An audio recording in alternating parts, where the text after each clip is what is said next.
ఓం శ్రీ గురుభ్యో నమః. ఒక మనిషితో మాట్లాడితే ప్రశాంతత లభించాలి.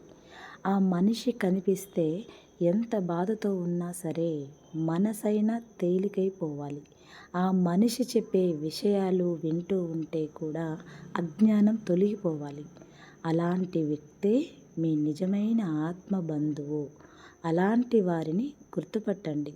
జీవితంలో వారిని వదలకండి.